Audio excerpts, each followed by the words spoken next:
I'm going to be showing you how to turn on and how to turn off football mode on a Samsung Smart TV. So football mode is actually very good when you're actually watching football matches on the Samsung Smart TV. Okay, it's best optimized for football. So here's how you can turn it on and turn it off. Get the Samsung Smart TV remote, then press the home button so you have this display. Okay, then navigate from home up to settings option right there. Then move to the right where you see the all settings option there. Press OK on all settings, then this comes up.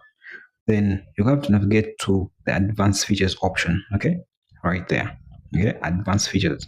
Press OK. You see the football mode. Currently it's off. Press OK so that you get the options of on and off. Okay, move to the on option. Press OK. Now football mode is on, as you can see as shown on your screen down there. So you can have a watch your football with ease and yeah, nicely. To turn it off, follow the same steps and press OK on football mode, and then be able to select the off option and then press OK on the off option, and football mode is now off. If you pick value in this video, consider subscribing to our YouTube channel. Catch you in the next one.